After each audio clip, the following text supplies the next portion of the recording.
Jadi biasanya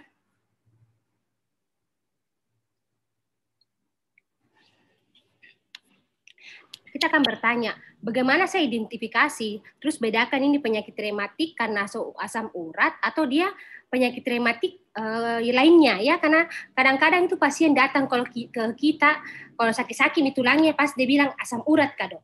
Ya, nanti kalau kalian ketemu sama pasien waktu dia datang pasti dia ucapkan bilang, anu dok ini nih asam uratku, pernah diperiksa Pak? Enggak tahu dok, pokoknya kayaknya rematik ini dok, asam uratku ini dok. Nah, jadi tuh kadang-kadang mereka selalu berpikir, orang awam itu berpikir bahwa hanya sebagian besar mereka berpendapat bahwa penyakit rematik itu pasti asam urat. Ya, mereka tidak tahu bahwa sebenarnya banyak sekali penyakit rematik yang ada. Mereka selalu berpikiran selalu pasti ada hubungannya dengan asam urat. Ya, nah, kita harus mengidentifikasi penyakit karena asam urat. Nah, terus bagaimana itu penyakit rematik oleh karena asam urat? Ya, jadi dia satu jenis penyakit rematik karena tingginya kadar asam urat dalam darah. Berarti untuk mengatakan bahwa saya penyakit rematiknya berhubungan dengan asam urat, berarti harus ada pemeriksaan laboratorium. Ya, biasanya ini berlangsung lama.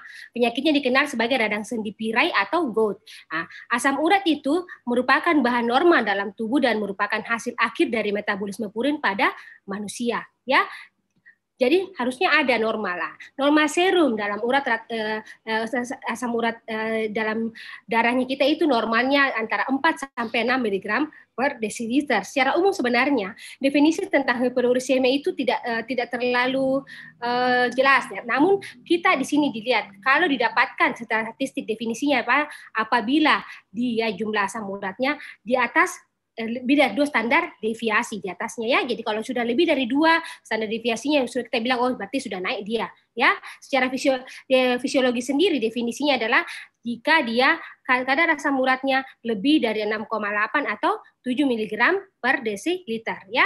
Di mana rata-rata di sini serum urat itu di atas lebih dari dikatakan tinggi kalau lebih dari 6 ya. Arthritis gout terjadi karena peningkatan kadar asam urat serum atau hiperuricemia yang berlangsung kronik sehingga terjadi deposisi kristal monosodium urat di persendian ya. Jadi kalau sudah ada deposisi kristal monosodium urat ya, itu sudah menyebabkan terjadinya arthritis gout. Jadi dia ini suatu sindrom klinis yang heterogen sebagai akibat yang tadi dibilang terjadi terbentuknya deposit kristal MSU dalam jaringan yang berasal dari cairan ekstraseluler. Biasanya dia bersifat akut, monoartikuler, berulang, dan terbentuk namanya agregat kristal asam urat. Nah, isi yang terjadi adalah tofus. Nah, terutama biasanya didapatkan dalam jaringan ikat, batu saluran kemih. Nah, namun kadang dia jarang gangguannya pada fungsi ginjal.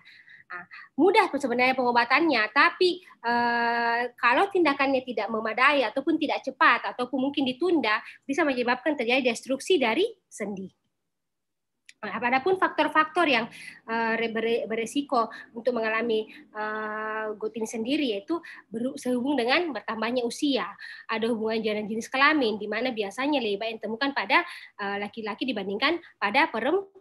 Biasanya ada disertai dengan meningkatnya jumlah asam urat, ada obesitas pada orang-orang obesitas, orang yang tekanan darah tinggi, faktor trauma, puasa, ada tindakan operasi sebelumnya, mungkin mengkonsumsi obat makanan atau obat-obatan tertentu, obat-obatan atau kondisi obat-obatan tertentu serta faktor genetik. Nah, di sini kita lihat kalau makanan atau minuman biasanya didapatkan pada orang yang konsumsi makanan yang tinggi purin atau orang yang konsumsi makanan dengan minuman dengan tinggi fruktosa sirupnya atau orang-orang yang biasanya konsumsi alkohol. Obat-obatan yang berhubungan dengan gout ini sendiri ada diuretik, ada siklosporin, tacrolimus, orang yang menggunakan salisilat dosis rendah, orang menggunakan levodopa, pyrazinamide, sitotoksik kemoterapi, siklosporin, niacin dan etambutol ya. Jadi rata-rata banyak penyebabnya yang menyebabkan terjadinya gout ini sendiri.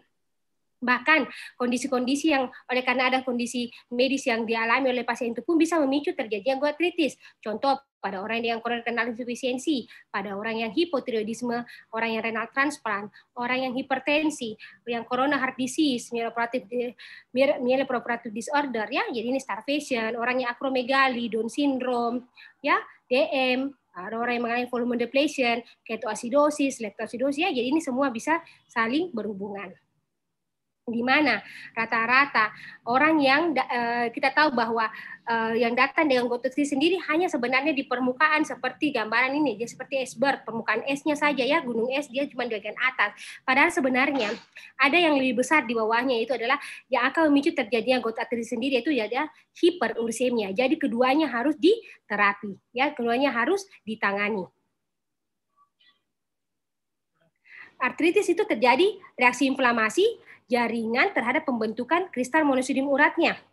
Hiperursemia sendiri merupakan faktor patogenesis bersama timbulnya gout, ya. Namun hiperursemia pada kebanyakan kasus tidak cukup untuk menimbulkan gejala klinis. Jadi tidak semua orang yang asam uratnya tinggi harus bergejala klinis, ya. Biasanya mereka memang datang ke kita setelah ada keluhan. Jadi memang sudah datangnya terlambat, bukan karena medical check up. Jadi pada usia-usia tertentu memang diusulkan kalau kita sudah berasal 40 tahun ke atas, sebaiknya medical check up secara umum tanpa curiga apakah saya ada keluhan, nyeri atau tidak. Jadi kita harus medical check up untuk memastikan apakah saya apakah saya termasuk faktor resiko untuk mengalami hiperursemia, karena resikonya untuk di kemudian hari akan menjadi gout arthritis.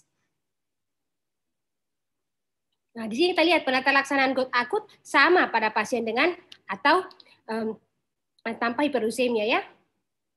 Artinya ada kadang-kadang orang yang datang ke kita, dia mengalami gout artritis, tapi asam uratnya normal, ya. Tapi sebenarnya dasarnya dia ada hiperursemia yang mungkin dia terapi. Jadi tidak selamanya harus waktu saya mengalami gout akut, saya harus asam uratku juga tinggi, ya. Tidak selamanya seperti itu. Nanti kita lihat di belakang, ya. Nah, pada serangan gout, serangan artritis gout akut yang pertama paling sering itu mengenai sendi metatarsofalangeal 1 yang biasa kita sebut sebagai podagra. Ya, ini di daerah kaki, ya, di MTP 1-nya paling banyak situ prevalensinya terjadi, kurang lebih 80 sampai 90%. Biasanya serangan akut dapat mengenai lebih dari 1 persendian dengan durasi serangan lebih lama. Ada interval antar serangan lebih pendek dan lebih berat. Pada pemeriksaan fisik, biasanya mereka sudah datang dengan adanya deformitas sendi. Terus ada tofus pada jaringan. Ini terjadi karena kristal monosodium uratnya dikelilingi sel mononuklear dan ada sel raksasa. Artritis gout kronis berkembang dalam 5 tahun dari onset pertama artritis gout akut. Itu kurang lebih sekitar 30% pasien yang tidak terobati dengan baik. Ya. Ya, dilihat ini, ya, orang-orang yang tidak menjalani pengobatan yang baik, dia itu sekitar 30% akan mengalami gout artritis akut, ya. Dia akan meskipun dia kronis, dia akan berkembang lebih cepat. Makanya yang kalian lihat tadi gambaran ini semuanya harus diterapi, bukan cuma gout artritis saja, keluhannya saja, tapi tidak memandang bahwa ada pencetusnya, ada hiperursemia yang mendasari dari gout artritis ini. Adapun kondisi patologis yang berkaitan dengan deposisi kristal monosodium urat, yaitu artritis gout, deposit tofus, nefropati asam urat akut, nefropati asam urat kronis, dan nefrolitiasis asam urat. Nanti ada penjelasan di belakangnya. Nah, ini pada orang-orang yang stage gout atau gout chronic arthritis, biasa keluhannya begini, ya. Dia belum terlalu bermakna simptomatik, tapi dia sudah mulai ada nyeri-nyeri, kadang-kadang ada radang, ya, seperti ini. Terus kalau dia sudah lanjut, bisa sampai seperti ini gambarannya. Yang paling berat adalah kalau dia sudah terjadi tofus. Ya, ini biasanya rata-rata orang yang begini sudah bermasalah gangguan ginjalnya, biasanya bahkan sudah tofus di ginjal juga, ya. Jadi biasanya sudah terbentuk batu juga, ya. Jadi mereka itu rata-rata yang sudah ada tofus seperti ini, banyak yang sudah selanjutnya mengalami hemodialisis karena mereka sudah mengalami CKD. Ya, jadi banyak kasus yang kita dapatkan baru berusia 34 tahun, 35, bahkan ada yang 40 tahun pun sudah tofusnya sudah sebesar ini, ya. Itu mungkin karena faktor genetik atau yang selanjutnya adalah tidak terapi dengan baik. Nah, sini lihat, ya. Biasanya itu kalau orang dengan gout artritis akut, dia atau dengan gejala prosesnya cepat, ya. Biasanya pada malam hari, ada faktor pencetusnya, biasanya alkohol, konsumsi daging kah, atau mungkin ada hubungannya dengan obat-obatan misalnya diuretik, atau dia eksersis yang berlebihan. Tanda-tandanya biasanya dia mengenai monoartikuler pada awalnya, ya, namun selanjutnya bisa terjadi pada late gout-nya, dia bisa terjadi poliartikuler. Paling sering terjadi pada ekstremitas bagian bawah. Dia bisa panas, bengkak, tanda-tanda inflamasi, dan teraba hangat. Biasanya juga pasien akan datang dengan demam. Terus hasil laboratoriumnya nanti kita dapatkan itu asam uratnya tinggi. Terus ada juga leukositosis. Ya, dan biasanya kalau kita lakukan aspirasi cairan sendi didapatkan monosodium urat kristal dari hasil cairan sendinya. Nah, di sini kita lihat ya, daerah lokasi gout attack yang biasa. Kita lihat di sini yang terbanyak, yang saya bilang tadi kurang lebih 80-90% adalah daerah metatarsofalangeal 1. Di sini kita lihat yang banyak tapi tidak seperti di MTP1 di lokasinya ya. Ini 1, 2, 3, 4 ini semua lokasinya juga lumayan sering. Tempat-tempat lainnya daerah tangan, pundak, jari-jari ada tapi kasusnya kurang ya. Makanya tadi kalian lihat bahwa paling banyak selalu biasanya didapatkan pada daerah ekstremitas, bagian bawah terutama, ya. Gambaran klinisnya, gambaran klinis gout akut bersifat khusus sehingga mudah ditegakkan diagnosis berdasarkan riwayat penyakit sebelumnya. Perjalanan alami artis gout klasik sendiri dibagi dalam 3 fase.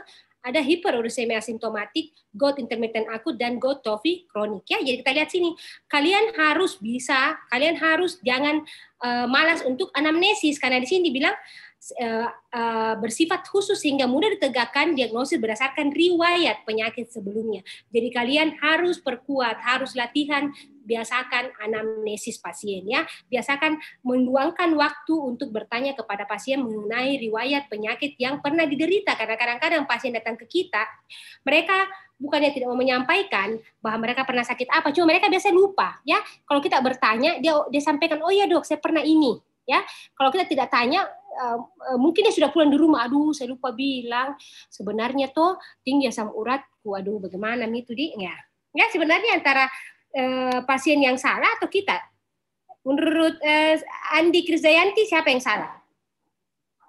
Saya, dokternya atau pasiennya? Kenapa sehingga tidak ditanya itu? Pasiennya yang kurang mendukung, tidak ada pitofusnya? Jadi disalahkan atau bagaimana bagusnya?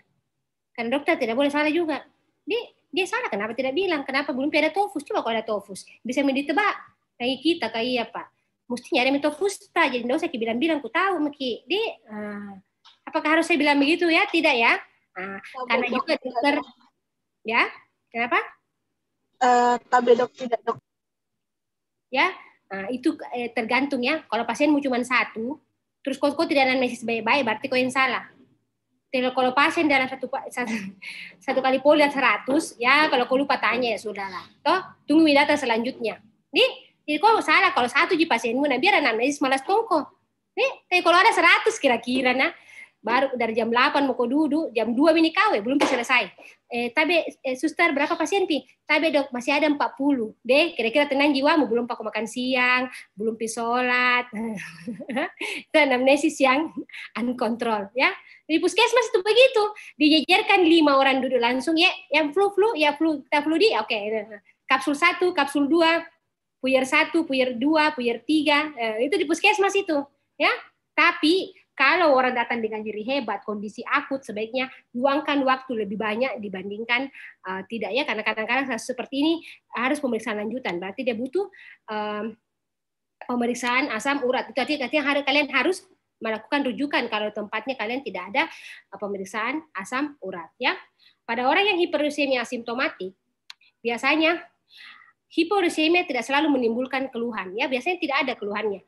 Nah, nanti di perjalanan waktunya dia akan menjadi artritis gout, trophy, namun yang keluhannya tidak terlalu spesifik seperti ini. Dia biasanya untuk mengalami nefrolitiasis tidak terlalu banyak ya, kasusnya jarang ya.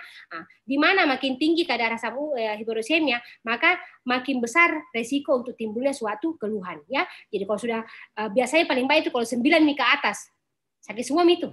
Ya, kalau baru 7 ya itu samar-samar antara memang ototnya atau memang dia usia tua, apakah memang dia juga ada osteoartritis atau memang dia mialgia atau mungkin dia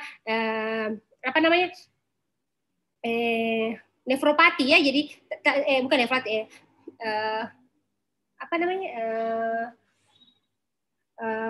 gangguan sarafnya apa namanya dulu, saya lupa. Apa lagi saya lupa. Kenapa saya lupa? Saya ingat dulu. Baik dok, neuropati dok. Oh, neuropati. Oh betul. Makasih ya.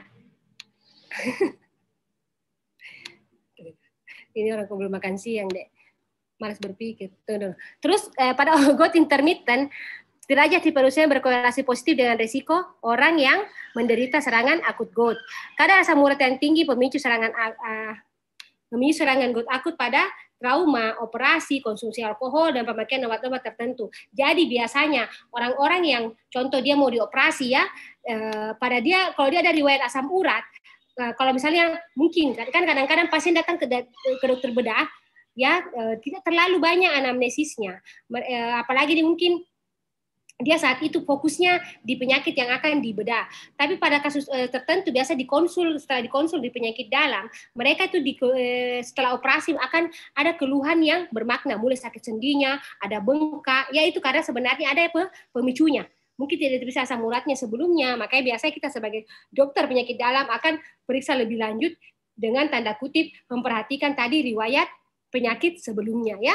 Nah, bahkan jalan kaki saja dia dianggap suatu jenis trauma ringan, di mana dia akan terasa ketika sendinya beristirahat oleh karena ada terjadi eksudasi air dari cairan sendi sehingga terjadi peningkatan konsentrasi asam urat dalam sendi, terjadi presipitasi kristal asam urat dan menyebabkan terjadinya serangan yang akut ya. Jadi ini tergantung juga trauma ringannya karena apa, mungkin selama ini dia tidak pernah aktivitas, tiba-tiba kacio-cio ikut-ikutan, atau dibilang gaul, nah sudah tua ya poeng, nah piseng lagi pergi di apalagi Car Free Day itu hari Minggu. Nah, langsung jalan memang. Nah, tapi sebelumnya mungkin ada yang lain, mungkin makannya sembarang nih, berat badannya tidak terkontrol ya. Jadi meskipun hanya jalan kaki biasa, dianggap suatu jenis trauma yang bisa memicu akan terjadinya nyeri. Maka tidak dok, saya tidak pernah bikin apa-apa, cuma langsung sakit saja kakiku ini ya. Banyak yang seperti itu ya. Nah, bahkan konsumsi alkohol juga bisa memicu serangan akut ya, obat-obatan yang tadi sudah dijelaskan sebelumnya. Nah, orang-orang tertentu yang sebelumnya tidak pernah mendapat terapi asam urat, dalam hal ini mereka tiba-tiba ada radang, terus dia datang dengan bengkak pada sendinya ya. Kalau dia datang seperti itu, tanda kutip anggap misalnya dia datang dengan asam uratnya 9 atau 10 ya, terus dia mengeluh bilang sakit ini sendiku dok. Nah, kalian memang teraba tanda radang di sekitar situ, memang lagi serangan ya. Kalian harus pastikan kalau dia sebelumnya tidak pernah konsumsi allopurinol, sebaiknya jangan pernah memberi allopurinol ya. Cukup kalian kasih untuk meredakan radangnya saja. Misalnya kalian kasih colchicine ya, kasih reda dulu, kalau perlu tambah dengan NSAID, itu turunkan dulu peradangannya, baru nanti setelah itu masuk, misalnya kalau ada tanda infeksi boleh tambah antibiotik, tapi biasanya kasusnya jarang kita kasih antibiotik, kecuali kalau khas sekali. Nah, tapi pemberian allopurinol pada orang yang mengalami serangan akut dan sebelumnya tidak pernah mengkonsumsi allopurinol, itu haram diberikan allopurinol ya, karena justru dia akan memicu serangan lebih parah kalau kalian kasih allopurinol ya. Maka kadang-kadang itu pasien mereka bilang asam uratku ini kambuh, mungkin dia tahu dan dia ada riwayat asam urat. Karena dia tahu ada riwayat asam urat, dia periksa di apotik toh. Nah, di apotik dia periksa, tinggi asam urat tak Bu? 10. Tingginya di pantas sakit sendiku ini. Ya bagusnya obatnya. Biasa begitu tuh di apotik. Nah, apakah asam urat tadi? Allopurinol mau kita minum Bu. Nah, langsung dikasih biasanya itu. Atau allopurinol saya kita minum Pak. Obat asam urat ini. Nah, dia minum, hasil apa tadi? Besok dia bisa jalan, tambah sakit. Ya ini mekanismenya. Ya ini kalian lihat, justru dia memicu. Jadi kecuali kalau dia rutin minum obat allopurinolnya dan kemudian dia mengalami serangan akut, pemberian allopurinolnya tetap dilanjutkan. Ya, itu tidak ada masalah. Tapi kalau tidak pernah, sebaiknya jangan coba-coba memberi karena dia akan memicu serangan yang lebih berat. Ya. Nah, pada pria dia biasanya serangan pertama timbul di antara dekade keempat atau 5 kehidupannya ya. Sedangkan pada wanita sendiri onsetnya lebih tua daripada pria dan biasanya ada hubungan dengan faktor menopause. Biasanya ini orang yang serangan gout akut onsetnya biasanya didahului dengan ada tanda-tanda misalnya rasa cepat hangat, ada pembengkakan, kemerahan dan Kemudian ada mulai terjadi nyeri hebat pada sendi yang terkena. Jadi biasanya tidak langsung tiba-tiba sakit sekali. Mungkin beberapa hari sebelumnya sudah hangat-hangat nih, nyut-nyut nih ya. Cuman berdasarkan perlangsungannya, dia akan datang ke kita itu sudah sakit sekali nih ya. Jadi dia ada onsetnya pelan-pelan ya, tidak langsung tiba-tiba sakit sekali ya. Nah, biasanya itu nyeri mencapai puncak dalam waktu 8 sampai 12 jam. Nah, serangan awal biasanya yang kita lihatnya tadi monoartikuler. Di kondisi lanjut dia akan mengalami poliartikuler dan 90% dia mengenai metatarsofalangeal 1. Sendi lain kaki juga bisa terkena, misalnya pergelangan kaki, tumit dan lutut. Nah, pada masa awal gout intermittent akut, episode artritis akut masih jarang dan jarak antara serangan satunya dengan serangannya selanjutnya bisa sampai bertahun-tahun. Jadi tidak selamanya tiba-tiba bersambung-sambung ya. Jadi kalau pada orang yang gout intermittent akut pada awalnya itu dia serangannya tidak terlalu sering ya. Nah, jadi makanya diharapkan waktu mereka sudah tahu bahwa ini sudah gout artritis, mereka sebaiknya segera berobat ke jika tanpa pengobatan, jarak antara serangan berikutnya biasanya itu dalam 2 tahun kurang lebih didapatkan 78% kasus, hanya 7% yang serangan selama 10 tahun. Jadi hampir sedikit sekali ya yang tidak mengalami serangan. Rata-rata pasti dia akan mengalami serangan berikutnya ya. Nah, di sini dilihat sering berjalan waktu, biasanya serangannya itu makin sering dan lebih lama, dan akhirnya dia akan mengenai lebih banyak sendi. Dari awalnya cuma monoartikuler, selanjutnya jadi poliartikuler. Nah, pada periode interkritikal ditemukan periode di mana sendi yang terkena dapat kembali normal tanpa keluhan. Meskipun demikian, kalau kita lakukan aspirasi cairan sendi, kita tetap temukan adanya kristal monosodium urat, ya. Jadi ini dia tidak ada keluhan biasanya ya, sudah sakit. Nah, kemudian dia ada fase tenangnya ya. Nah, pemeriksaan radiologinya. Kalau misalnya itu pasien masuk dengan kondisi yang belum terlalu berat, dalam arti masih awal penyakit, biasanya itu kelainan radiologis tidak akan sangat bermakna ya. Hanya kalimatnya didapatkan pembengkakan jaringan lunak ya. Nah, tanda-tanda infeksi, tanda tanya. Biasanya radiologi bilang begitu ya. Nah, tapi kalau gambar yang orang yang akut, biasanya dia akut itu biasanya sudah ada erosi tulang. Ini perlangsungnya sudah lama, biasanya sudah sampai terjadi erosi. Nah, yang bentuknya itu berbeda dengan pasien yang mengalami rheumatic arthritis, di mana erosi tidak pada pinggiran sendi. Biasanya celah sendinya tidak terganggu, ya, kecuali kalau dia sudah lama sekali perlangsungannya, mungkin mengalami gangguan pada celah sendi, ya. Nah, kalau kita lihat di sini, kalau kalian masih buka IPD penyakit dalam tahun 2014, di situ ada kita pakai juga kriteria diagnostik gout menurut ACR tahun 77 ya, di mana kalau menurut ACR 77 ini dia didapatkan kristal MSU dalam cairan sendi atau dapatkan tofus yang mengandung kristal monosodium urat, atau misalnya dapatkan 6 dari 12 kriteria. Misalnya lebih diantaranya itu lebih 1 kali serangan artritis gout, inflamasi maksimal berkembang dalam 1 hari, ada serangan yang monoartritis, kemerahan pada sendi, nyeri dan bengkak pada metatarsofalangeal 1, apakah ada serangannya unilateral pada metatarsofalangeal 1, atau mungkin kita dapatkan pada sendi-sendi tarsal. Nah, kita curiga ada tofus, dia mulai bengkak, ya. Ada didapatkan laboratorium ada hiperusemia. Nah, kemudian pembengkakan sendi yang asimetrik dari radiologi, serta didapatkan kista yang subkortikal tanpa erosi, dari radiologis juga. Dan kalau dilakukan aspirasi, didapatkan kultur yang mikroorganisme dalam cairan sendi yang diaspirasi tadi itu negatif. Jadi tidak dapatkan adanya tanda-tanda adanya mikroorganisme, apakah bakteri, virus dan lainnya. Ya, jadi dia murni monosodium urat saja cairannya ya. Jadi ini kalau menurut ACR 1977. Tapi yang terbaru di sini ternyata kita bisa menggunakan kriteria gout ACR EULAR 2015 tanpa menyingkirkan juga ACR 1977.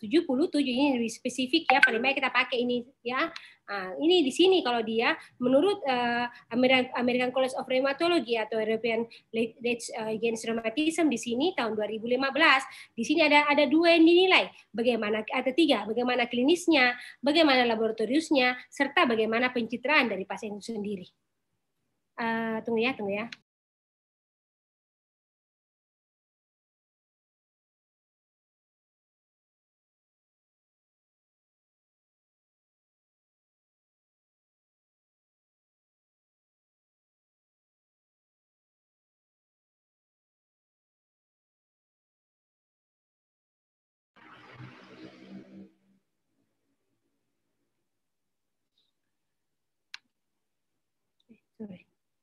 Nah, kalau berdasarkan klinisnya, lihat apakah ada pola keterlibatan sendi atau bursa selama episode yang simptomatik. Kategorinya lihat pergelangan kakinya atau telapak kakinya di mana dia bisa terjadi monoartikular atau oligoartikular tanpa keterlibatan dari sendi metatarsal falangeal 1. Atau dia sendi MTP1 terlibat dalam episode yang simptomatik, bisa yang monoartikular atau oligoartikular, nanti akan memberikan skor yang berbeda-beda. Kalau dia tanpa mengenai sendi metatarsal falangeal 1, biasanya skornya 1. Kalau sudah mengenai sendi metatarsal falangeal 1, dia poinnya skornya adalah 2. Di mana untuk melihat karakteristik episode simptomatiknya, kita lihat apakah ada tanda-tanda kemerahan dari tema, apakah dia tidak dapat menahan nyeri akibat sentuhan atau penekanan pada sendi yang terlibat, kesulitan berjalan atau tidak dapat mempergunakan sendi yang terlibat. Di mana kalau kategorinya ini ada, kita kasih lihat apakah dia 1 karakteristik, 2 karakteristik, atau 3 karakteristik. Nanti poinnya akan disesuaikan dengan berapa karakteristik yang dimiliki oleh pasien tersebut. Kalau terdapat lebih atau sama dengan 2 tanda episode simptomatik tipikal dengan atau tanpa nyeri, di mana di sini dia nyerinya kurang dari 24 jam, ada terjadi resolusi gejala yang kurang dari 14 hari, ya, resolusi komplit antara episode simptomatik, ya, yang ini termasuk kategori apakah dia 1 episode tipikal atau episode tipikal rekuren, ya. Kalau kalian lihat di sini kriteria GOT ACR regular 2015 agak lebih susah, ya, kalau dibandingkan yang lebih simpel, ya. Ini cukup 6 sampai 12. Makanya meskipun ini ada, kadang-kadang masih dibutuhkan ACR 77 yang lebih simpel, yang lebih mudah diingat oleh orang-orang. Ya, laboratorium juga di sini dilihat asam urat dinilai dengan metode urikase. Idealnya saat pasien tidak sedang menerima terapi penurunan asam urat dan sudah lebih 4 minggu sejak timbul episode simptomatik atau selama fase interkritikal. Ya, di sini dinilai kalau dia nilai kurang dari 4K, 6 sampai 8K, 8 sampai kurang 10K, atau lebih atau sama dengan 10. Terus dinilai lagi apakah cairan sinovial pada sendi atau bursa yang terlibat, apakah didapatkan monosodium urat yang positif ataupun negatif, ya. Jadi laboratorium seperti ini, pencitraan bagaimana dia deposisi urat pada sendi atau bursa, apakah didapatkan double contour sign yang positif, ya. Jadi dia memang kalau kita lihat agak lebih banyak, ya. Ini kalian harus membuka atau kalau mengisi lihat skornya, ya, kalian harus simpan di mejanya kalian, ya. Kalau yang kriteria 7 ya, setidaknya kalian masih bisa hafal lah kalau ini. Ya, nah, di sini kita lihat komplikasi akibat deposisi kristal monosodium urat oleh karena hiperuricemia. Nanti dia terjadi arteritis GOT yang selanjutnya akan menyebabkan terbentuknya tofus. Orang-orang yang asam urat tinggi, yang jangka panjangnya dia akan mengalami nefropati atau nefrolitiasis. Nah, ini biasanya kita suntik di metatarsal falangeal 1-nya, kita aspirasi cairan sendinya, mau lihat, ya. Waktu kita sedot, biasanya dapatkan gambaran di bawah mikroskop itu gambar kristal monosodium urat dengan menggunakan mikroskop depolarisasi, ya. Kristal, ya, bentuk-bentuk kristal, ya. Jadi dia bentuk seperti kristal monosodium urat. Jadi dia lokasinya bisa daerah bursa, tendon, ya, dia berupa penonjolan ataupun ada seperti tumor, ya, pada kapsulnya kah, pada kartilogi hielinnya kah, pada kartilogi fibrosnya kah, atau pada sinovium, ya. Ini lokasinya pada jaringan. Sedangkan kalau deposit ekstraartikulernya bisa kita dapatkan pada retina, katup jantung ataupun pada ginjal.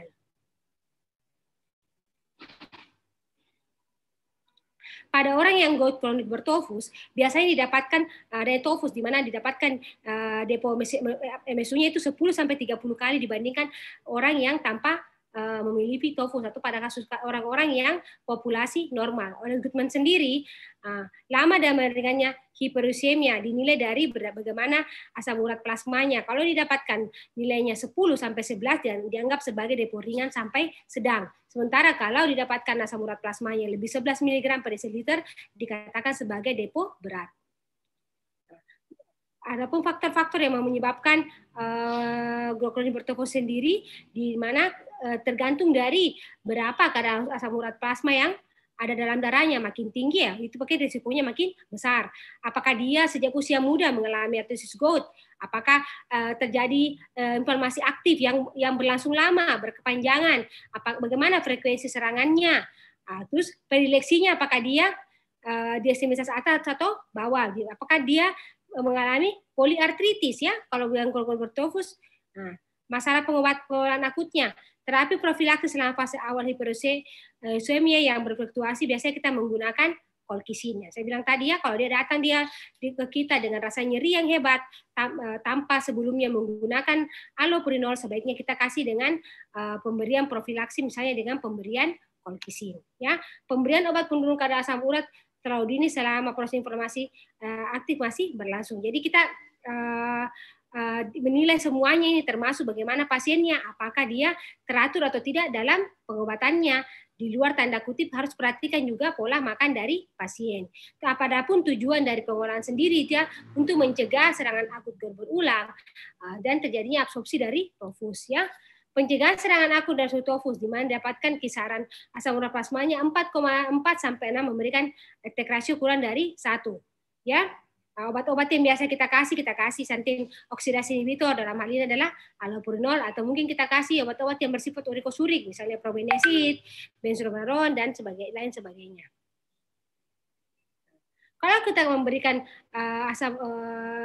obat-obat penurunan asam urat, biasanya harus ada indikasi tertentu ya yang kita juga harus perhatikan. Pertama, apakah dia glucuronide bertofus, apakah dia faktor penyebab persistisi hiperuremia yang tidak dapat dikoreksi, ataukah faktor penyebab persistensi hiperuremia dapat dikoreksi namun asam urat plasma tidak dapat turun kurang dari 7 ya. Jadi kalau sudah terapi yang lain, kasih terapi misalnya kasih colchicine, kasih obat, namun ternyata tidak berubah ya asam urat plasmanya, dia sudah diet. Nah, ini ada indikasi untuk pemberian urat lowering drugs.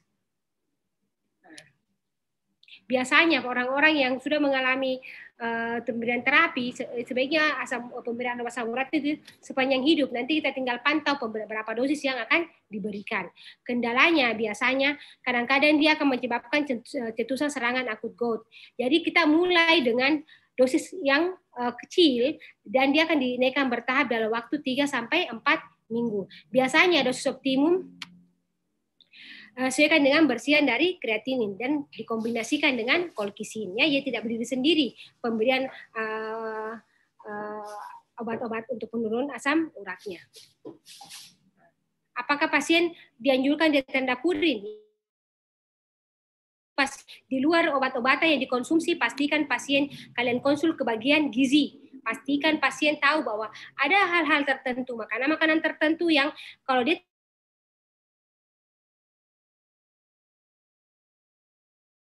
apalagi penurunan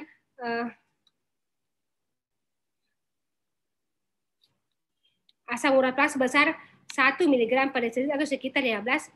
Jadi dipastikan waktu kalian memberikan terapi ada perubahan kadar asam urat plasmanya. Di mana di sini biasanya oleh Desen dan kawan-kawan pemberian kalori kurang lebih 900 yang terdiri dari 40% karbohidrat, 30% protein dan 30% lemak. Di mana diharapkan penurunan asam urat plasma sampai 18% dan dia akan menurunkan frekuensi serangan akut itu sampai 67%.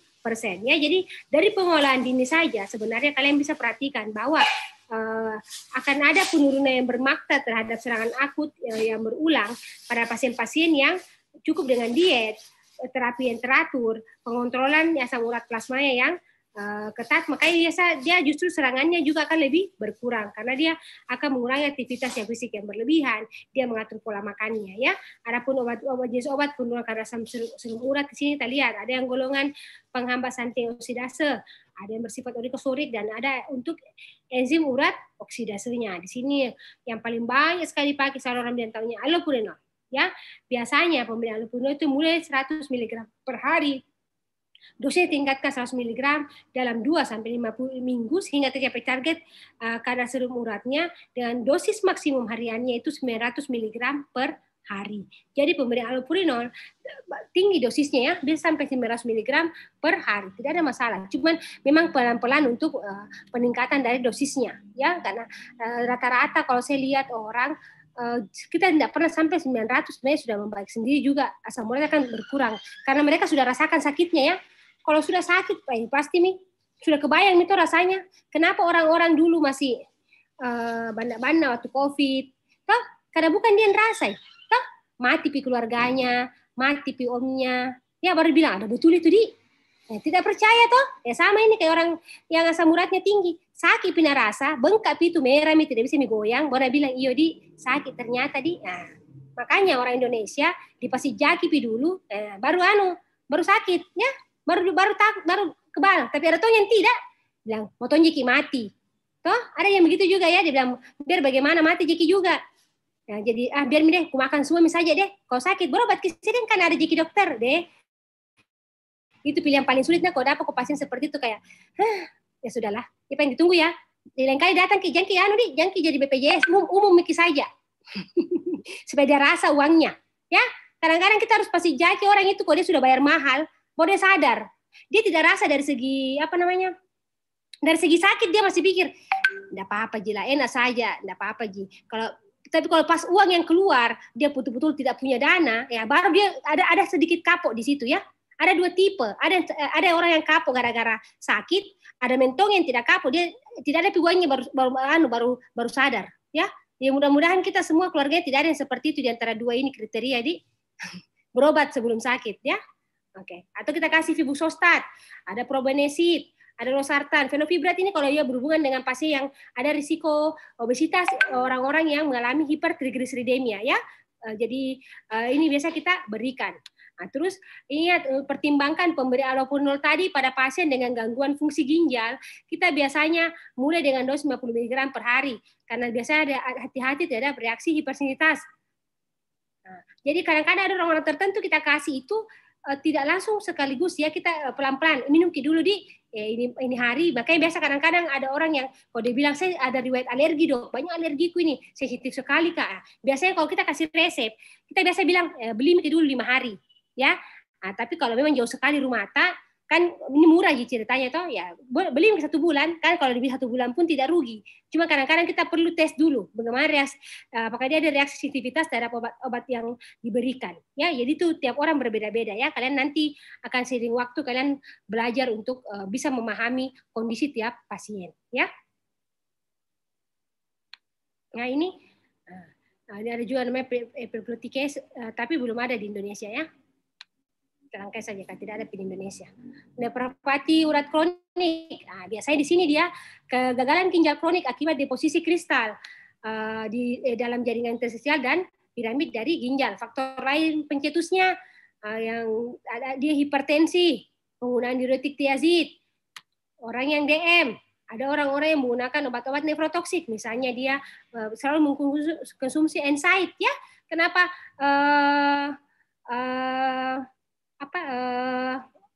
Karena dia nyeri, otomatis orang itu pintar deh, biar kau ndak ajar.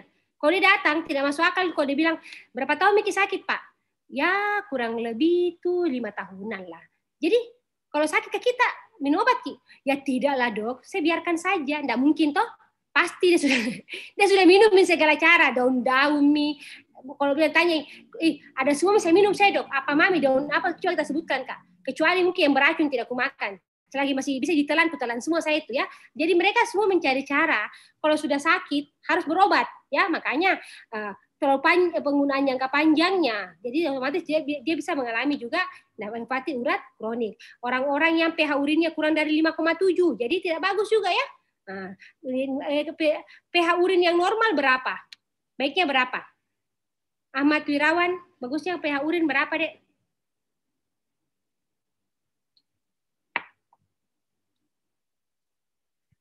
Iya, dimaafkan deh. Sebelum mulai.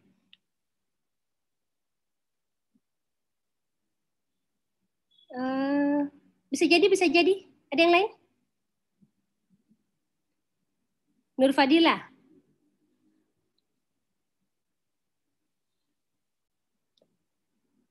Berapa? Ini bermakna ternyata ya, kalau kalian perhatikan pH urin itu sangat penting karena dia kalau dia makin rendah dia bersifat asam, makin tinggi dia bersifat basa. Makanya nanti dia risiko untuk mengalami batu, ya. Jadi ini sangat penting pada kalian perhatikan nanti kalau hasil pemeriksaan urinalisis pasien, kalian juga secara tidak langsung harus lihat pH-nya. Ya, kalau pH-nya rendah, biasanya orang puasa, orang dehidrasi, ya, itu mempengaruhi dia risikonya untuk terbentuk batu pada pasien-pasien yang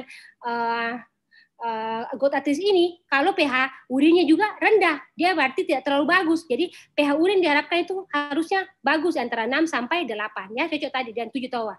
Berarti temanmu netral di tengah-tengah tawa. Dia selalu pas 7 atau antara 6 sampai 8, 7.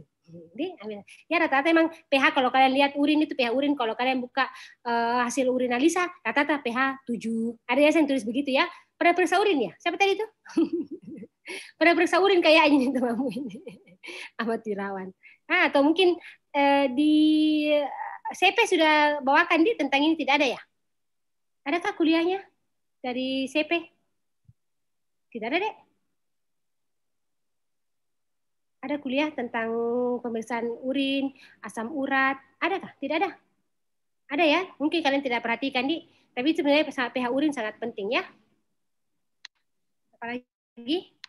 Nah, hormati urat kronik tadi ini, kita harus lakukan pemeriksaan urin lengkap, fungsi ginjalnya, ya, kemudian asam urat darahnya, serta asam urat urinnya per 24 jam. Ketidaksesuaian tingginya kadar asam urat dengan derajat gangguan fungsi ginjal. Jadi kadang-kadang pasien juga tidak ada hubungannya berapa jumlah asam uratnya dengan begini fungsi ginjalnya ya. Jadi tidak harus sejalan sama. Tunggu, kalau dia asam uratnya 13 berarti fungsi ginjalnya tinggal di bawah 5% ini ya. Tidak harus seperti atau kurang dari 15% ini fungsi ginjalnya ya, tidak seperti itu. Jadi tiap orang berbeda-beda. Biasanya tidak ada ketidaksesuaian antara tingginya kadar asam urat dengan derajat gangguan fungsi ginjal. Nah, di sini kita lihat biasanya ketidaksesuaian ini tinggi kadar dengan gangguan fungsi ginjal. Kalau kita dapatkan tadi kreatinnya kurang 1,5, biasanya justru kita dapatkan dia asam urat 9 sampai 10. Kalau dia 1,5 sampai 2, nah uratnya makin tinggi 10 sampai 12 ya, karena gangguan ginjal kronik dia lebih dari 12 ya. Jadi bervariasi ya. Normalnya itu asam urat tadi sebaiknya jangan terlalu tinggi. Nah, kalau pada perempuan kita katakan asam uratnya sudah tinggi kalau berapa nilainya? Ulfia, Zuhro, berapa biasa nilainya deh kalau perempuan yang dibilang sudah tinggi asam uratnya? Berapa nilainya? Kalau bilang hiperuricemia dia, kalau sudah lebih berapa nilainya deh? Ulfia?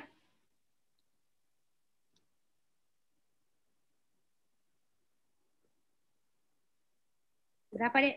Dok, minta maaf kalau salah dok. Normalnya berapa? Kalau atau normalnya mau dulu berapa normalnya sebaiknya kalau kadar asam urat? Dok. Tadi di awal kuliah saya sudah kasih lihat ya. Berapa? Tapi dok 2,5 sampai 7,5 mg per ml dok. Tapi dok. Salah. Via Hairina Fauzia, kenapa kayak ada yang lihat Via di sini kayak nonton ke televisi kalau tengah malam yang sudah berakhir siaran, hilang, mana Via itu?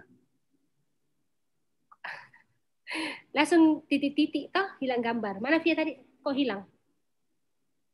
Tapi iya dok. Gila jaringan tadi? Tapi iya dok. Kita di mana? Oh dok lagi di asrama. Di Makassar. Atau mungkin di gunung mana atau di hutan mana? Dok, di Makassar. Dok. Kenapa kok jelas sekali jaringanmu? Kalau ujian yang kok di situ ya? Jangan jadikan saya alasan aku ini kau ya. Kusuruh kopi kampus. Dekati kok di sampingnya penguji ujian, pengawas ujian. Ya, tidak boleh di situ ujian ya. Iya. Tapi dok, iya dok. Ya, haram ya. Jadikan jaringan sebagai tumbal untuk kesalahanmu dalam hal jaringan. Di, tidak boleh ya. Nanti jangan jaringannya di Wahyu Fadila, Khalid Hidayat al titik-titik. Enggak, kalau lihat di sini tetap potong-potong. Jadi saya cuma baca sesuai yang saya baca saja. Nah, Wahyu Fadila. Mana Wahyu Fadila? Ada mu ya? 1054-211-94-20. Kenapa ngasih kok tidak bisa ganti namamu di depan? Kasih yang panjang ini. 1054-211. Siapa ini? Namanya siapa? M. Dikasih besar, bukan caranya dikasih besar ini. Muhammad, oh laki-laki nih. M ternyata itu Muhammad ya. Coba kita lihat dia siapa. Ketua kelas siapa ini namanya temanmu dek? Yang disambuknya ini. Muhammad siapa ini? 1054-211-09-420. Siapa namanya dek?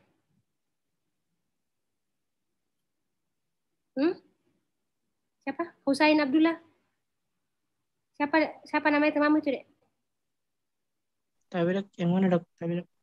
Yang ini, yang angkanya di depan. 105421109420. Siapa itu? Dan semua di belakang tidak ada nyala kameranya. Muhammad Rida, Tazkia Aulia, Nurul Zakia, Hairun Nisa, Juwita, Aisyah. Haruskah kau ditegur? Tapi dok, Muhammad Faiz Aslam Nur dok. Tapi. Faiz, mana itu Faiz?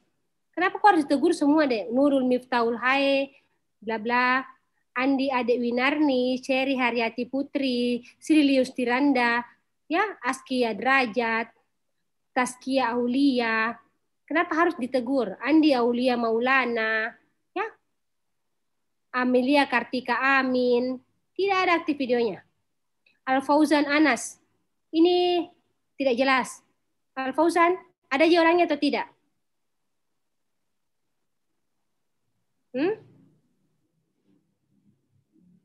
Bese, apa nih? Bese, Pawelangi, ya, ini semua kalian jangan dikasih tahu untuk, kalau sudah bilang dari awal kasih nyala ya, kasih nyala mi deh, ya.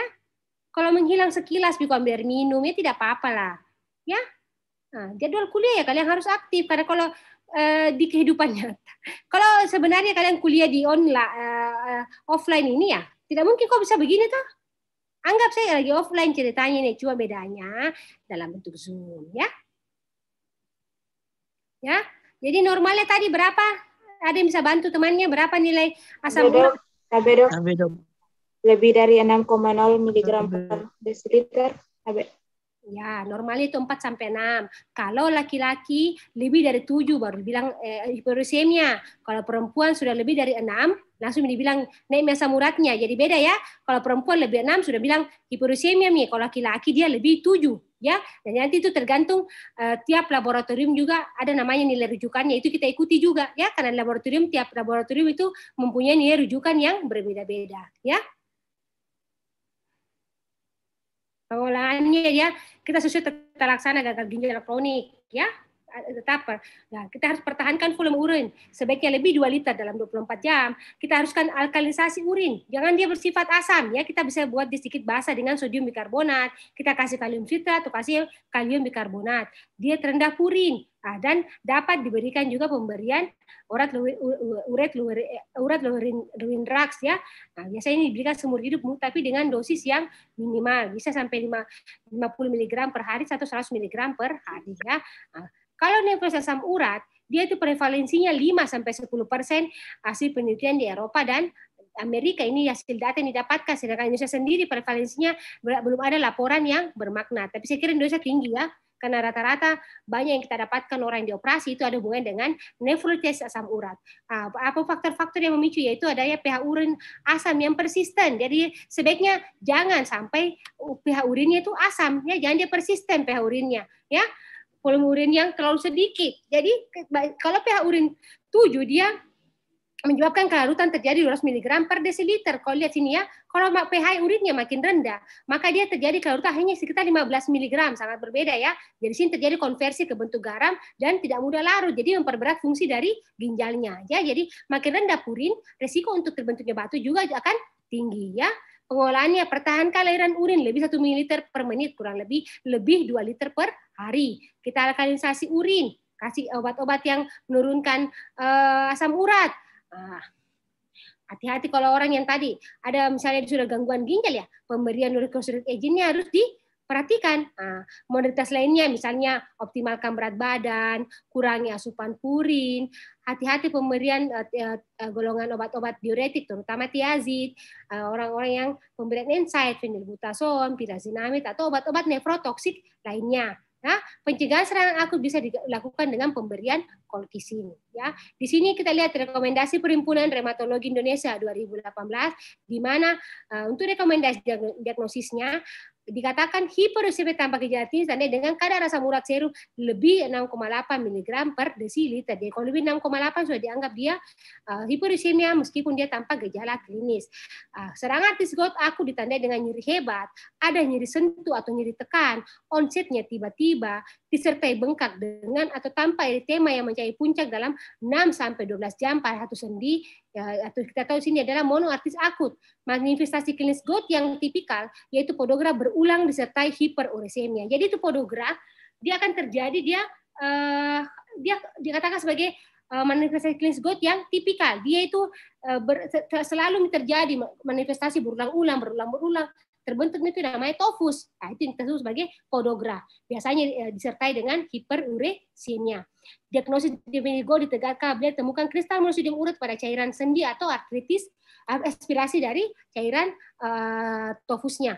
Dapatkan kristal monosodium urat dari sendi yang tidak mengalami radang dapat menjadi diagnosis definisi gout pada fase interkritikal. Ya, jadi contoh data yang saya bilang, dia datang tidak sakit nih toh, fase tenang nih. Tapi kalau kalian lakukan aspirasi, ada didapatkan itu ada kristal monosodium urat dari sendi yang tadi yang sudah meradang tadi ya, mungkin dia sudah mengalami fase interkritikal. Nah, direkomendasikan pemeriksaan rutin kristal MSU terhadap semua sampel cairan sendi bersumber dari sendi dengan inflamasi, terutama pada kasus yang belum terdiagnosis. Jadi kalau kalian dapatkan pasien, misalnya dia datang dengan rasa nyeri, ya rasa sakit, nah, itu kalau tanda kutip bukan yang radang hebat ya, harus turunkan dulu ya. Justru memicu tambah parah kalau dia lagi radang, terus kalian kasih keluar. Tapi kalau curiga ada suatu faktor inflamasi dalamnya, sebaiknya dilakukan aspirasi cairan sendi. Ya, jadi itu tujuannya ini supaya kalian bisa pastikan bahwa yang betul-betul itu kita dapatkan kristal monosodium urat itu sebagai untuk diagnosis dari pasien. Ya, karena nanti kita lihat ada DD-nya juga pasien. Kenapa harus diaspirasi? Karena tidak semuanya juga pasien hanya murni gout ya, nanti sebentar ya. Di sini lagi diagnosis gout akut atau fase interkritikal gout kronis dapat ditegakkan dengan kriteria ACR EULAR 2015. Harus dilakukan evaluasi terhadap faktor risiko gout. Misalnya penyakit komorbidnya, termasuk dalam hal ini adalah sindrom metabolik. Dia ada obesitas, hiperglikemia, hiperlipidemia, ataupun dia hipertensi. Gout artritis septik bisa merupakan kejadian yang koinsiden, sehingga pada saat dicurigai terjadi artritis septik harus dilakukan pemeriksaan pengecatan gram dan kultur cairan sendi walaupun telah didapati kristal monosodium urat. Ya, jadi kadang-kadang kalau kita sudah dapatkan ini, tetapi kita bisa juga tetap kita lakukan pengecatan gram. Hanya kalau curiga artritis septik, karena ini berbahaya ya, ini tempatnya untuk pemberian antibiotik. Itu bedanya. Kalau pada cuma kristal monosodium urat, tidak ada tempat untuk memberikan antibiotik. Tapi kalau dia sudah mengalami artritis septik, itu antibiotik ya, karena dia bisa sampai memperberat, bisa terjadi sistemik infeksinya lebih berat ya. Kadar asam urat serum merupakan faktor risiko penting gout. Namun nilai kadar dalam serum tidak dapat memastikan maupun mengeksklusi adanya gout. Oleh karena itu banyak orang mengalami hiperursemia namun tidak menderita gout. Ya, yang tadi sudah diulang berkali-kali. Ya, tidak semua orang datang tiba-tiba yakin yang dirinya asam urat, dirinya ini gout. Ya, harus selalu harus ada hiperursemia terlebih dahulu. Namun tidak semua orang yang hiperursemia tadi itu menderita gout. Itu hanya perlangsungan kronis, perlangsungan lamanya ya, yang akhirnya dia akan mengalami gout ya. Di samping itu pada serangan gout akut sangat mungkin ya saat kadar serum akan normal ya. Jadi kadang-kadang yang saya bilang tadi, orang itu setelah terapi dia mengalami serangan akutnya saat mungkin yang dibilang tadi asam uratnya sudah mulai normal, tapi ada faktor pemicunya, ya faktor pemicu tadi semua, entah faktor komorbidnya sendiri kah, mungkin pada penyakit penyertanya kah, faktor pola hidupnya kah, faktor aktivitasnya yang berlebihan, ya jadi ada yang memicu sehingga meskipun asam uratnya sudah mulai normal, dia juga bisa mengalami serangan akut, ya. Ekskresi asam urat dari ginjal sebaiknya diukur kadarnya pada pasien gout dengan kondisi khusus. Terutama pada mereka yang memiliki riwayat keluarga, ya ini lihat ya, riwayat keluarga, ada onset gout yang didapatkan pada usia yang lebih muda, biasanya dia sudah menderita kalau saat usianya kurang 25 tahun atau memiliki riwayat batu ginjal, ya jadi kalian harus perhatikan orang-orang yang asam urat, biasa tanya, tapi di keluarga tak ada yang memang asam urat terlalu tinggi, rata-rata kalau kita perhatikan sebagian besar orang yang mengalami asam urat itu sendiri di keluarganya juga sudah sebelumnya ada yang menderita hiperurisemia, ya, atau mungkin sudah ada ya itu dok, sampai saudaraku kah, atau mungkin omku sampai tidak bisa jalan dok, cuci darah sekarang, ya ada riwayat dalam keluarga, atau mungkin dia dari usia muda sudah menderita GOT tadi, dan atau kita dapatkan dia ada riwayat, dia datang ke kita karena batu ginjal, ya dia tidak sadar itu ada tofus, tapi dia pikir cuma bengkak-bengkak biasa kakinya, ya dia pikir karena pakai sepatu makanya besar kakinya, ya ada yang seperti itu ya. Nah, tapi kalau kita lihat dia riwayat ada batu ginjal, kita lakukan pemeriksaan lengkap, kita cari tahu batunya batu apa waktu dia operasi itu, ya jadi itu cari tahu semua termasuk periksa laboratorium lewat darahnya, apakah kita lakukan pemeriksaan asam urat, ya, atau mungkin kita lakukan pemeriksaan asam urat urin dalam 24 jam. Ya. Pemeriksaan radiografi dapat memberikan gambaran tipikal pada GOT kronis dan sangat berguna untuk melakukan diagnosis banding. Namun tidak banyak manfaat untuk mengkonfirmasi diagnosis pada fase dini atau pada GOT akut. Ya, jadi pada saat awal susah ya, karena kan nggak samar, bahkan orang tidak datang sama sekali ya. Tapi kalau pada kondisi akut pun tidak langsung kita bisa nilai secara langsung, karena biasanya kita turunkan dulu, kasih reda dulu ya. Pada radiografi susah dinilai. Pada saat dini juga belum ada tanda-tanda ya, susah dinilai. Tidak ada perburukan pada sendi, tidak ada penyempitan, tidak tanda-tanda bahwa ini mengarah ke GOT ya, GOT kronis. Makanya pada fase dini atau fase GOT akut itu sulit dinilai. Nah, pengolahannya sendiri. Adapun rekomendasi pengolahan hiperursemia tanpa gejala klinis. Jadi tata laksana yang disarankan adalah modifikasi gaya hidup. Ini selalu farmakologi dan non-farmakologi. Non-farmakologinya adalah modifikasi gaya hidup.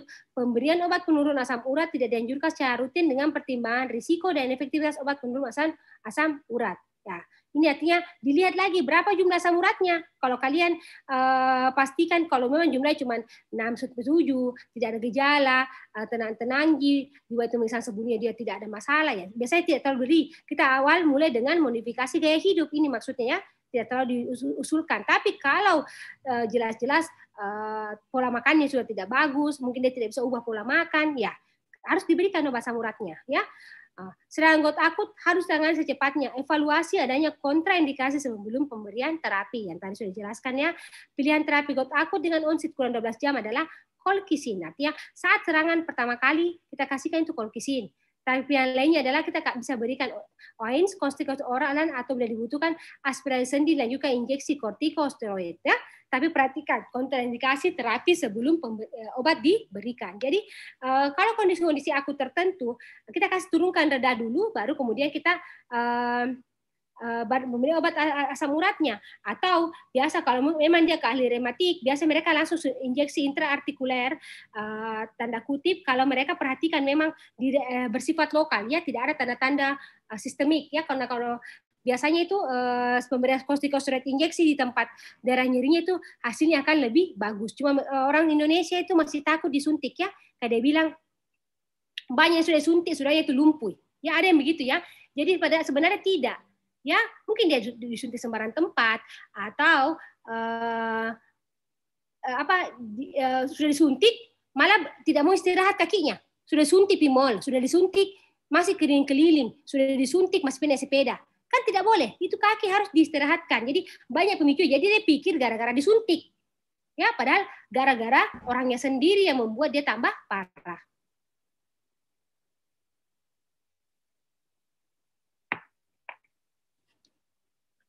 Apa ini? Ya. Pemberian obat penuh asam urat tidak dianjurkan pada terapi serangan GOT akut. Namun, nilainya pada pasien sudah mengonsumsi obat tersebut secara rutin. Jadi ingat tahu tadi yang tadi saya bilang ya, pada orang yang tidak pernah ya jangan dikasih obat allopurinolnya. Nanti setelah sembuh baru kita kasih. Ya, pada penyakit komorbid, ya hipertensi, kita ganti itu obat-obat tiazidnya. Kita ganti dengan golongan yang lain. Koron dislipidemia, kita pertimbangkan untuk mulai terapi statin atau fenofibrat. Tergantung dia ya. Kalau dia hipertensi ya kita mulai dengan fenofibrat. Kalau dia ada dalam fase GOT interkritikal dan GOT kronis, terapi pencegahan serangan GOT akut diberikan selama 6 bulan sejak awal pemberian terapi penurunan kadar asam urat dan kasihkan ini kita kasih dosis maintenance colchicine 0,5 sampai 1 mg per hari, atau kita kasih dosis rendah pada pasien dengan intoleransi atau kontraindikasi colchicine. Jadi kalau dia tidak cocok dengan colchicine, ya kita kasih yang lainnya yang mungkin dosis yang kecil. Karena kan sediaan colchicine itu 0,5 mg ya. Di sini kita lihat colchicine dia 0,5 sampai 1 mg per hari ya. Jadi kita kasih dia dosis maintenance. Kalau sangat berat, biasanya dalam kondisi yang amat sangat nyeri, tanda-tanda radangnya ada, biasanya kita mulai dengan pemberian colchicine itu 3 kali sehari yang 0,5 mg. Nah, bisa kita pantau nih hari ini, besok, 2 hari biasanya kita kasih, kemudian kita tapering pelan-pelan dan sampai akhirnya biasanya kita pakai colchicine 0,5 mg 1 kali 1 sebagai dosis maintenance ya. Karena asam urat serum harus dimonitor dan dijaga agar kurang dari 6 mg per desiliter. Jadi sebaiknya jangan lebih dari 6. Pada pasien yang gout berat, biasanya dapat TOFUS, ada tropi kronis, sering terjadi serangan artritis gout. Target kadar asam urat serum diupayakan, targetnya adalah kalau orang yang berat ya, sebaiknya di bawah dari 5. Dan tujuannya untuk melarutkan kristal monosodium urat ya. Makin berat kondisi seorang maka makin tinggi juga target ya. Sama seperti kalau kayak pasien yang dislipidemia ya, kalau kalian ingat singkat kuliah dislipidemia, pada kondisi-kondisi di mana dia penyakit komorbidnya banyak, entah dia jantung, dia ada DM, dia pernah stroke, dia makin tinggi resikonya, high risk dia, makanya target dislipidemia juga makin rendah ya. Sama seperti ini, makin berat goutnya, makin sering berulang, maka targetnya juga makin rendah juga ya, sebaiknya di bawah dari 5. Semua pilihan obat untuk menurunkan kadar serum asam urat dimulai dengan dosis rendah dan titrasi dosis meningkat sampai capai kadar asam urat kurang dari 6 dan bertahan sepanjang hidup. Ya, jadi intinya pelan-pelan ya, jangan mau langsung cepat-cepat ya, karena pelan-pelan, karena itu dosisnya kita penurunan juga harus tidak drastis. Yang kedua, kita mencegah hipersensitivitas obat tiap orang itu berbeda-beda. Jadi kita mulai selalu dengan dosis kecil. Terakhir penurunan asam urat yang itu kasih allopurinol 100 sampai 900 mg per hari, kita kasih probenecid atau febuxostat. Kalau pemberian allopurinol kita ini 100 sampai 900 mg per hari, sediaan yang ada itu 100 dan 300 mg. Ya, kalau kalian lihat pasien keluarganya kah atau siapa ada yang mengalami hiperuricemia, lihat dulu. Biasanya itu ada 2 sediaan, 100 mg atau yang 300 mg. Ya, kalau yang kita mulai dari dosis kecil ya kita mulai dengan 100 mg saja 1 kali sehari. Kalau kita mau 300 mg ya mungkin kita kasih 3 kali 3, tapi ini jarang ya. Dan rata-rata bisa 1 kali pemberian atau 1 kali 3 minum, bisa pagi ataupun bisa malam ya. Jadi tapi saya jarang ya, rata-rata cukup dengan 100 atau 300 mg biasanya sudah membaik ya. Tergantung yang datang ke kita ya, kondisi orangnya. Gout kronik dengan TOFI dan kualitas hidup buruk bila terapi penurunan kadar asam urat tidak mencapai target dan dapat diberikan kombinasi inhibitor antioksidan dan obat uricosal atau diganti dengan pegloticase. Tapi ini belum ada di Indonesia ya. Nah, kesimpulannya, kondisi gout dan komplikasi ditentukan oleh pengolahan awal gout akut. Jadi bagaimana keberlangsungannya, bagaimana kelanjutan penyakit ini tergantung dari dia ketemu dengan dokter yang mana yang pertama kali. Pengolahan gout akut itu bagaimana pertama kali ya. Jadi kalau kalian bagus anamnesisnya, kalian bagus komunikasi dengan pasien, makanya tindak lanjutnya pasien akan lebih terkontrol. Kalau kalian tentu ketemu dengan pasien kondisi akut, kalian kasih terapi, terus setelah itu tidak ada komunikasi bahwa mereka harus kontrol, mereka harus medical check up, pasti mereka tidak datang. Karena dia bilang, tunggu-tunggu Medah, nanti sakit lagi, atau dia bilang, sembuh mah ini, ya, saya akan kurangi makanku, saya akan perbaiki pola hidupku, ada yang seperti itu ya. Jadi dia awal hasil apa? Dia tidak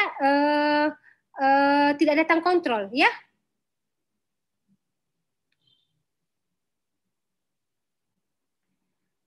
Nah, ini komplikasi tersering itu ada terbentuk TOFUS ya. Gangguan fungsi ginjal berupa nefropati asam urat, baik dia akut ataupun kronik, dan urolitiasis. Jadi komplikasinya banyak ini ya. Jadi targetnya itu sebaiknya di bawah kurang dari 5 mg per desiliter. Dan jangan sampai terjadi serangan yang berulang. Biasanya kita kasih dosis maintenance, tadi saya bilang kita kasih colchicine. Modifikasi faktor yang dapat diubah seperti kebiasaan konsumsi alkohol, dokternya harus menghentikan pemakaian obat-obatan, contohnya seperti diuretik, dan obat-obat yang nefrotoksik ya.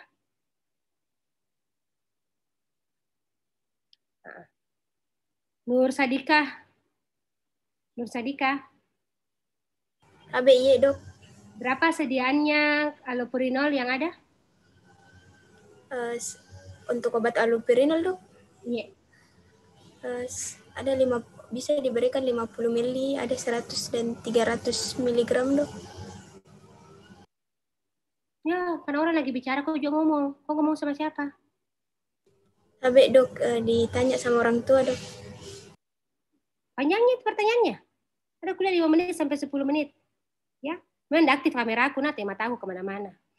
Menjengkelkan kalau dapat dosen kayak saya. Tidak, tujuannya kenapa kalian harus tahu untuk bisa menghargai orang lain, karena kalian akan seperti saya juga nanti di kemudian hari, ya. Kalian latihan untuk membentuk karakternya kalian sendiri, kalian latihan untuk melatih menghargai orang lain. Contoh Mama tak lewat, bilang iya Mak, sebentar nah, kuliah Kak dulu. Kan kita bayar uang kuliahku, bukan saya. Kalau enggak lulus Kak, kita yang bayar uang kuliahku lagi. Ya, tahu? Bukan saya juga, tidak ada hubungannya, ya. Jadi itu tujuannya, Dek. Saling menghargai, ya. Hargai orang lain, tapi sebenarnya lebih menghargai dirimu sendiri. Latih untuk perbaiki etikanya kalian, ya. Ya, terutama yang tidak nyala videonya ini, Pak Kabali sih. Tapi sebenarnya Nur Sadika dia nyala gitu kameranya, nah. Berarti lebih lumayan jelas dibandingkan yang lain. Dia akhirnya ya lihat muka teman-teman yang tidak nyala semua kamera, enggak tahu apa dia bikin semua ini.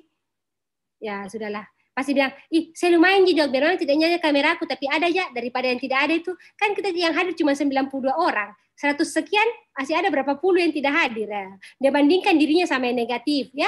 Kalau kau cari pembanding, cari yang bagus, jangan kau pembanding sama yang hancur, paham maksudku ya? Ngerti aja ya? Jangan kau cari pembanding sama yang jelek. Contoh kau tidak lulus, misalnya, tidak lulus apa gitu, tidak lulus kuliahnya. Nah, biar deh. Ada temanku tidak lulus, cari salah. Dia menghibur dirinya dengan membandingkan temannya yang tidak lulus. Nah, mesti kau bilang, waktu kalian tidak lulus, apa mesti yang kalian ucapkan? Aisyah Indah. Misalnya kalau tidak lulus deh, misalnya. Kan kalau kalian semua rata-rata yang hadir ini kayak lulus semua. Jadi misalnya ada yang tidak lulus kuliah deh. Apa yang kau ucapkan? Allahu Akbar kah? Apa Aisyah Indah? Kalau tidak lulus kira-kira apa yang untuk motivasi dirimu deh? Apa yang kau ucapkan?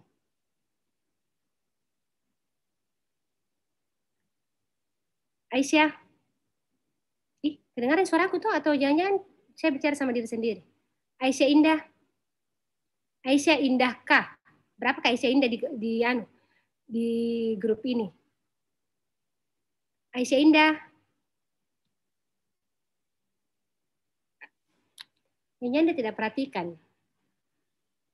Berarti dari tadi tidak dengar suaraku ya?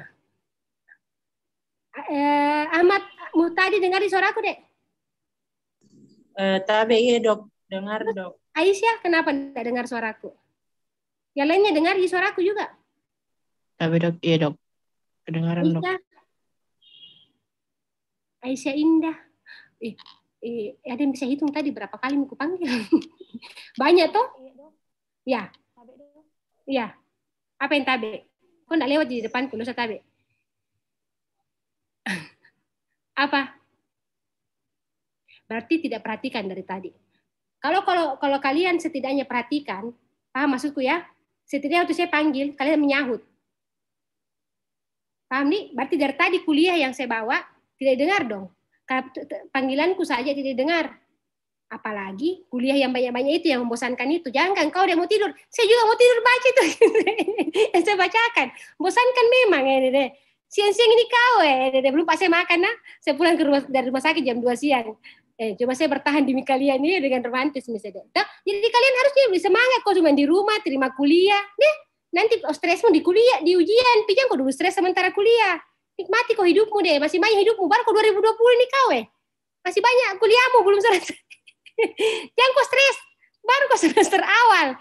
Masih panjang hidup untuk menderita deh. Belum pokok koas, kau kira? Saya suruh ambil kedokteran. Ini ujian awal ini kau ketemu dengan saya. Penderitaan yang lebih berat itu panjang deh. Ya jadi sabar ya. Ya fokus kau sama dirimu sendiri. Kau kira hidup indah jadi dokter? Kau tamat langsung koas. Orang sudah menikah semua, kok belum ada kerjamu, masih dibiayai sama orang tuamu. Yang kami itu berat hidup pun jadi dokter ya. Jadi nikmatimu kok dek penderitaanmu saat ini. Apalagi kuliah biasa aja deh, nikmati kok saja deh. Ini kuliah ji, penganiayaannya tidak seberat kehidupanmu nanti, lebih berat ya. Yang terlalu stres. Oke, masih ada selanjutnya kuliah tunggu ya.